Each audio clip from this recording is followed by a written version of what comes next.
राधे कृष्णा जी, मेरा नाम प्रीति है। मैं हिमाचल की रहने वाली हूँ। मैं आपसे अपने बारे में कुछ बात करना चाहूँगी। मेरी बेटी 2021 में 1.5 साल की तब 1.5 साल की थी। 2021 में वो ब्रेन ट्यूमर से डायग्नोज़ हुई, कैंसर 4th स्टेज। उसका ऑपरेट हुआ, कोमा में चली गई, काफ़ी सारे इश्यूज़ आए, ऑपरेट भी हुआ। तो उसके बाद डॉक्टर ने मना कर दिया कि आप उसे घर ले जाओ, उसका कोई इलाज नहीं है। फिर हम उसे अगस्त में उसका ऑपरेट हुआ, तो सितंबर में हम उसको घर लेके आ गए। डॉक्टर ने बोला कि इसका कोई इलाज नहीं है, आप ले जाओ घर। घर ले आए, चलो समय निकलता गया। उसके बाद मतलब ऑल इंडिया कोई हॉस्पिटल ऐसा नहीं था जहां हम उसको लेके ना गए हों।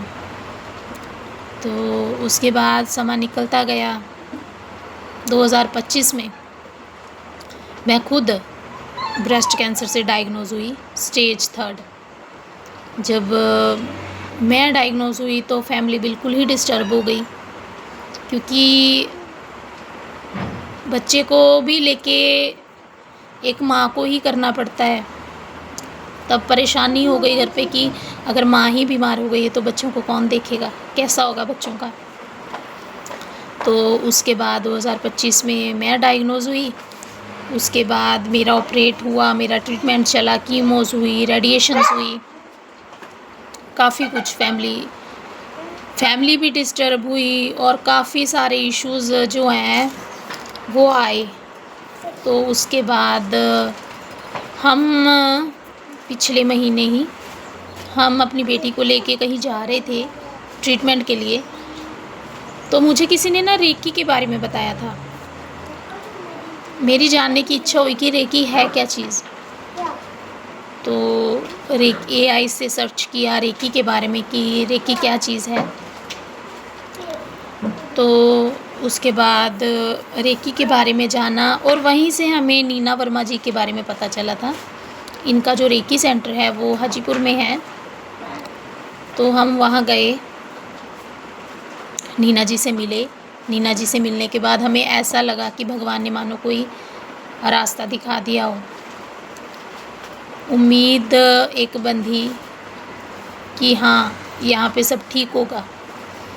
उसके बाद नीना जी से मिले, बात की, तो वहाँ पे मैंने अपनी पास्ट लाइफ के बारे में जाना कि मैंने ऐसे कौन से कर्म किए होंगे पिछले जन्मों में कि जिसकी भगवान हमें सज़ा दे रहा है।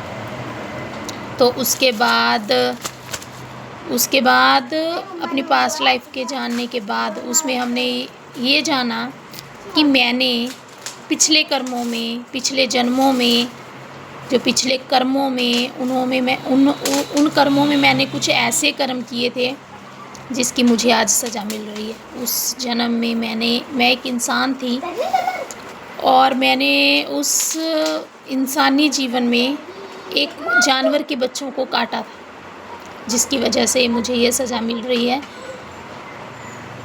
और वो सज़ा चलती आ रही है आज दिन तक। जो है इस जन्म तक वो सज़ा जो है ख़त्म नहीं हुई थी, क्योंकि है तो ये सच में बहुत बड़ा पाप है किसी माँ के बच्चों को उसकी माँ के सामने काटना। इसके लिए तो भगवान भी बहुत सोच समझ के माफ़ करते हैं इंसान को। चलो फिर भी माफ़ी मांगी भगवान से कि भगवान इस पाप के लिए हमें क्षमा कीजिए, प्रार्थना की। तो अपनी पास्ट लाइफ के बारे में जानने के बाद चलो इस बात की शांति भी हुई कि हमारे ही कुछ ऐसे कर्म थे, कौन से ऐसे कर्म थे जिसकी हमें ये सज़ा मिल रही थी, क्योंकि हमारे ही कर्म कुछ ऐसे होते हैं जिनकी हमें सज़ा मिलती है। भगवान तो किसी को बेवजह कभी भी कोई सज़ा नहीं देते, वो हमारे ही कर्म होते हैं जिनकी हमें जो है सज़ा वो भुगतनी पड़ती है। चलो पास्ट लाइफ के जानने के बाद फिर मैंने नीना जी से 1st और 2nd डिग्री ली रेकी की। उन्होंने मुझे उस डिग्री में कुछ सिंबल बताए जिन सिंबल्स को मैं अपने बच्चे पे लगाती हूँ, खुद पे लगाती हूँ, अपने फैमिली मेम्बर्स पे लगाती हूँ। जिसके बाद मेरी फैमिली में है कुछ चीज़ें जो है वो पॉज़िटिव होना शुरू हो चुकी हैं, हो रही हैं पॉज़िटिव। मेरी बच्ची जो ब्रेन ट्यूमर से डायग्नोज़ थी, ग्रेड 4 कैंसर, उस पे मैं वो सिंबल लगाती हूँ। जैसे मेरी बच्ची को जो है वो दौरे आते थे, दिन में कभी 1 बार, कभी 2 बार, डेली रूटीन में।